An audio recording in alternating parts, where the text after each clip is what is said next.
The 5th of February 1900, Volume 3. The Circle of Truth of the Knowledge of Self.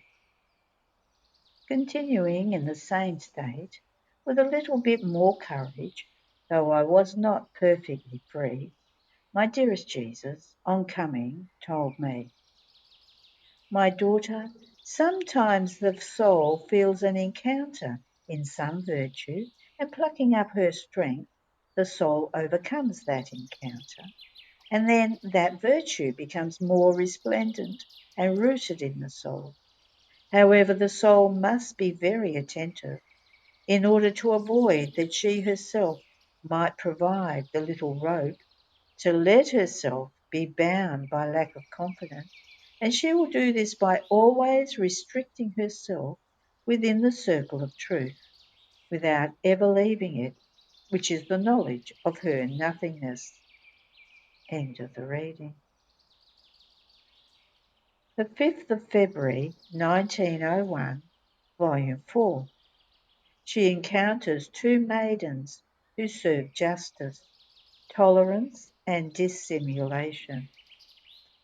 This morning, blessed Jesus transported me outside of myself, but he made himself seen in a state that moved even the stones to pity.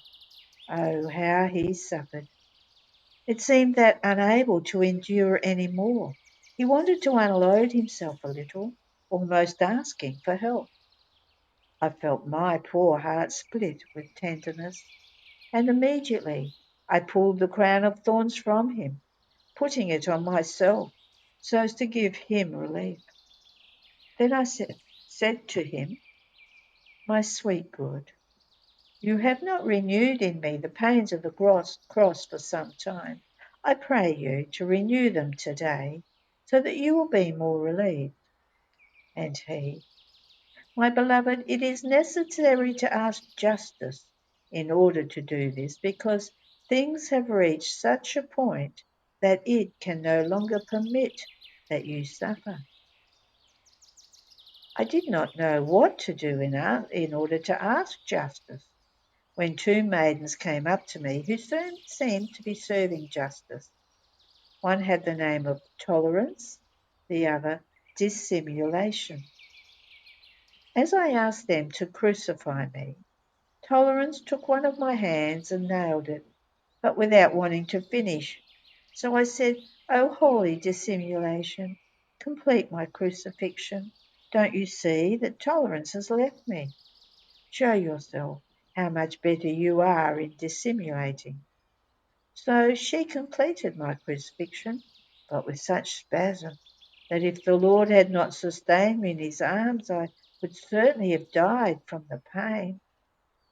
After this, blessed Jesus added, "Daughter, it is necessary that you suffer these pains at least sometimes, and if it were not so, woe to the world, what would become of it?" Then I prayed to him for various people, and I found myself inside myself. End of the reading. The 5th of February 1913, Volume 11. One who does not do the divine will does not have right to anything. She is an intruder and a thief of the things of God. Difference between divine will and love. This morning my always lovable Jesus came like a shadow and lightning and told me, "My daughter, one who does not do my will has no reason to live on earth. Her life becomes without purpose, with no means and with no end. She is just like a tree, which is incapable of producing any fruit. At the most it can produce poisonous fruits, with which it poisons itself more and more, as well as anyone who would imprudently eat them. This tree does nothing other than steal the poor hard work of the farmer, who hoes the soil around it with hardship and sweat. In the same way, the soul who does not do my will is in continuous act of defrauding me, converting those there to poison. She is around me to steal from me. She steals from me the work of creation, the work of her own redemption and sanctification. She steals from me the light of the sun, the food she takes, the air she breathes, the water which quenches her thirst, the fire which warms her, and the ground she treads, because all this belongs to the one who does my will. All that is mine is hers too. On the other hand, one who does not do my will has no rights. So I feel as if being continuously robbed. One who does not do my will has to be held as a noxious and fraudulent stranger. Therefore it is necessary to chain her and throw her into the deepest prisons. Having said this, he went like a flash. Another day he came and told me, "My daughter, do you want to know the difference between my will and love? My will is sun, love is fire. My will, like the sun, does not need food, nor does its light and heat grow or decrease. It remains always equal to itself, and its light always most pure. On the other hand, the fire, which symbolizes love, needs wood in order to be fed, and if the wood is missing, it can even be extinguished. It grows and decreases according to the wood that is placed in it. Therefore it is subject to instability, and its light is gloomy, mixed with smoke, if love is not regulated by my will." After he said this, he disappeared. A light remained in my mind through which I could understand that the will of God is like a sun for the soul, because the actions that are done as actions wanted by God form one single thing with the divine will. And there it is, the sun is formed. The human actions and the soul's entire being, united to the divine action and being, are the wood which feeds this sun. Therefore the soul herself becomes the wood, provided by the divine will. But this wood is not like the wood which feeds love. It cannot be lacking. This sun has no need for food. It does not grow or decrease. It is always equal to itself. Its light is most pure because it takes part in everything. The divine being and the divine wood are never extinguished and are not subject to smoke. I won't explain further because I think that the rest regarding love can be understood by itself. End of the reading. The 2nd of February 1916, Volume 11. Chastisements to the world and great trials for the few good. Only faithfulness will save them.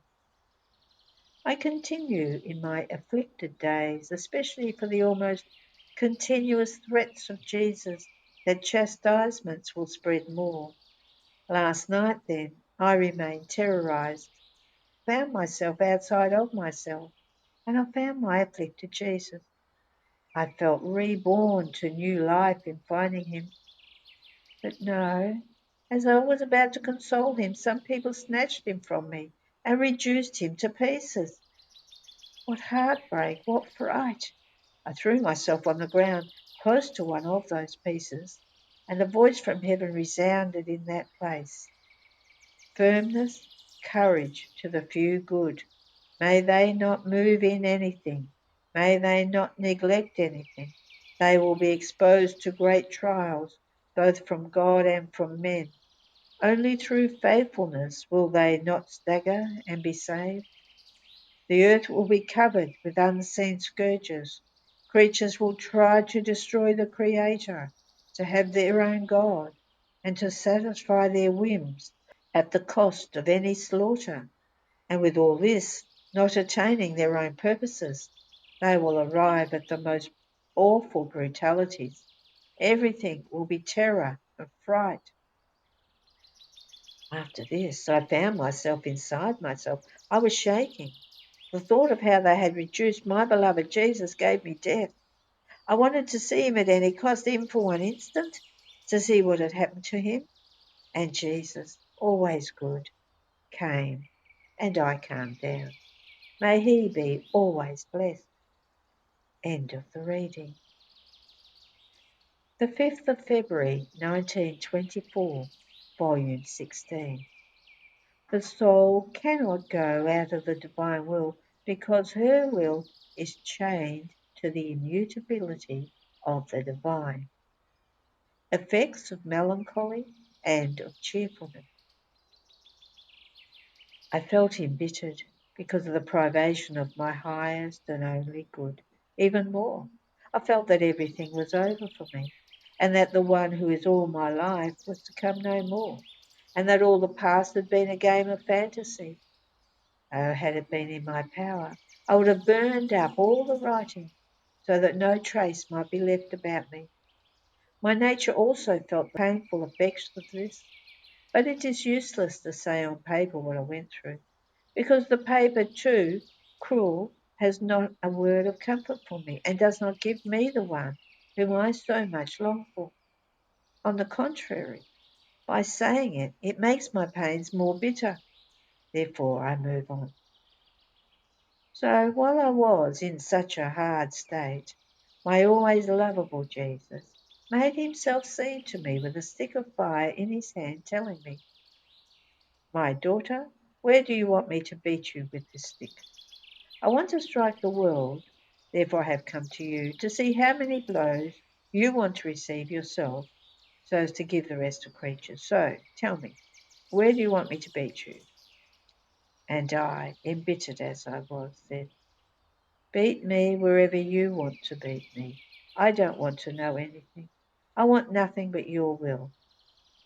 And he again, "I want to know from you where you want me to beat you." And I, "No, no, I will never say that. I want there where you want."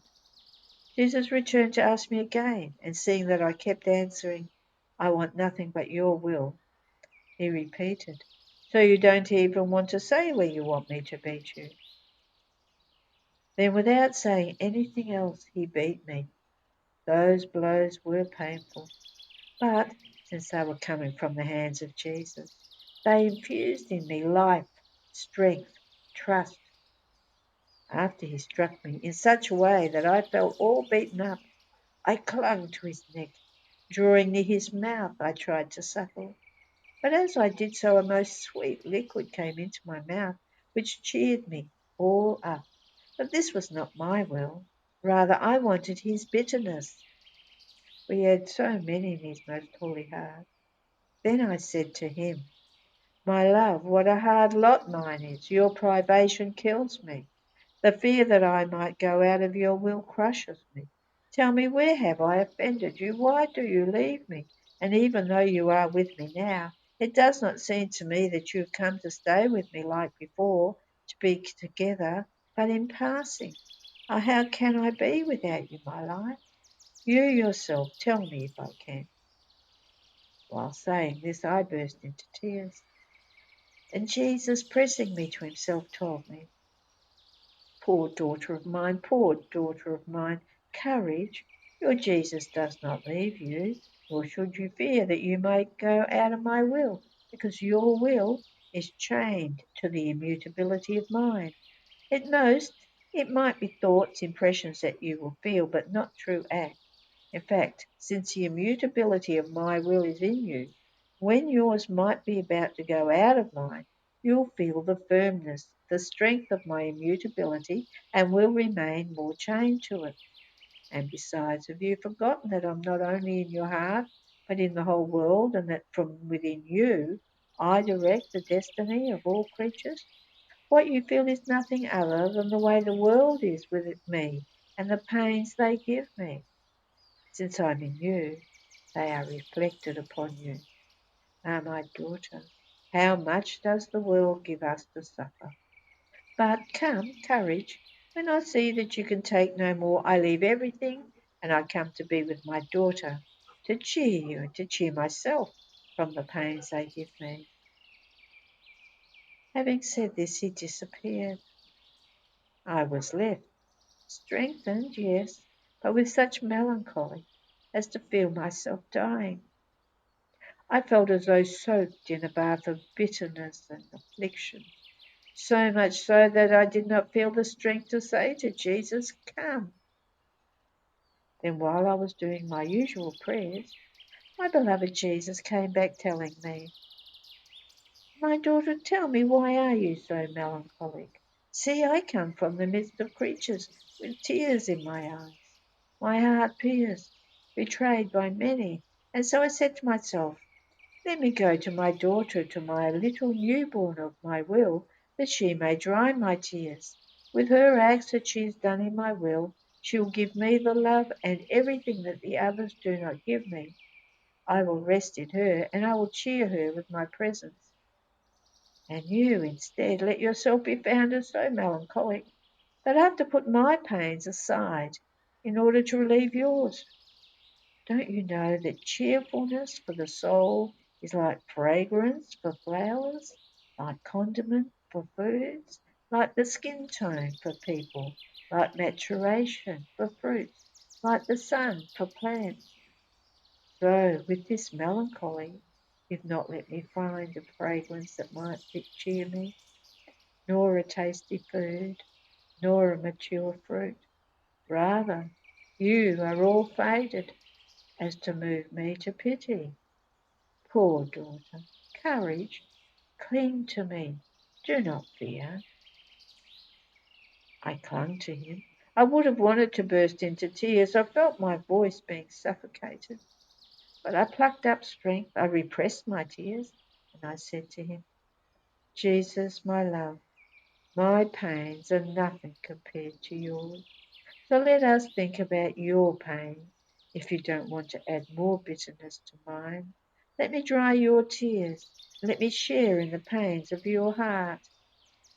So he shared his pains with me, and while letting me see the grave evils present in the world, and those which will come, he disappeared from me. End of the reading. The 5th of February 1928, Volume 23. Promise in Eden of the future Redeemer. Solemn promise in the Our Father of the kingdom of the divine will. How God feels the joy of creation being repeated. My poor mind feels as though fixed in the supreme fiat, and I feel like a little girl who, since she likes the beautiful lessons of her teacher, always hangs around her, asking her 1,000 questions, to have the pleasure of hearing her speak and of learning new, more beautiful lessons. And while the teacher speaks, she remains there with her mouth open, listening to her so many other beautiful surprises that she gives her with her lessons. Such am I, a tiny little one, hanging around the light of the divine will, more than teacher, wanting to draw its life from the beautiful lessons it gives to my little soul. And because I am little, it delights in making me content, giving me such surprises of divine lessons never thought of by me. So while I was thinking about the kingdom of the divine will and its reigning upon earth, seemed so difficult to me, my beloved Jesus, coming out from within my interior, told me, "My daughter, as Adam sinned, God made him the promise of the future Redeemer. Centuries passed, but the promise did not fail, and the generations had the good of redemption. Now, as I came from heaven and formed the kingdom of redemption, before departing for heaven, I made another promise, more solemn, of the kingdom of my will, and this was in the Our Father. So as to give it more value and to obtain it more quickly, I made this formal promise in the solemnity of my prayer, praying the Father to let his kingdom come, which is the divine will on earth, as it is in heaven. I placed my very self at the head of this prayer, knowing that such was his will, and that prayed by me he would deny me nothing. More so, since I prayed with his very will, and I asked for something that was wanted by my Father himself. And after I had formed this prayer before my celestial Father, certain that the kingdom of my divine will upon earth would be granted to me, I taught it to my apostles, that they might teach it to the whole world, so that one might be the cry of all, your will be done on earth as it is in heaven. A promise more sure and solemn I could not make. Centuries are like one single point for us, but our words are accomplished acts and facts. My very praying to the celestial Father, let it come, let your kingdom come, your will be done on earth as it is in heaven, meant that with my coming upon earth, the kingdom of my will was not yet established in the midst of creatures. Otherwise, I would have said, my Father, let our kingdom that I have already established on earth be confirmed, and let our will dominate and reign. Instead, I said, let it come. This meant that it must come, and creatures must await it, with that certainty with which they awaited the future Redeemer, because there is my divine will bound and committed in those words of the Our Father, and when it binds itself, whatever it promises is more than certain. Also, since everything was prepared by me, nothing else was needed but the manifestation of my kingdom, and this I am doing. Do you think that my giving you so many truths about my fiat is only to give you simple news? No, no. It is because I want everyone to know that its kingdom is near, and to know its beautiful prerogative, so that all may love, may yearn to enter, to live in a kingdom so holy, full of happiness and of all goods. Therefore, what seems difficult to you is easy for the power of our fiat, because it knows how to remove all difficulties and to conquer everything the way it wants and when it wants. Then I was doing my rounds in the eternal fiat, according to my usual way, and going around throughout the whole creation. I was bringing all works before the divinity, to give to it the most beautiful homage and the great glory of all their works. But while I was doing this, I thought to myself, but what is the glory I give to my Creator by bringing him all his works? And Jesus, moving in my interior, told me, my daughter, by doing so you bring to us the joy of our accomplished works.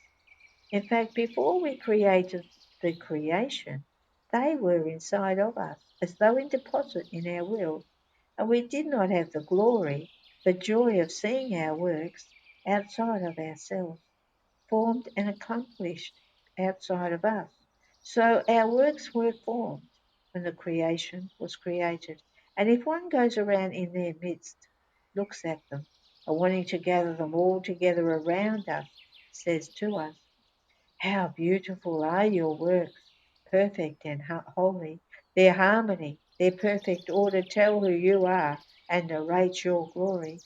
We feel the joy, the glory being repeated, as if we were again extending the heavens, forming the sun and all our works. So the creation remains always in act, and as though speaking by means of the little daughter of our will. This can happen to you also.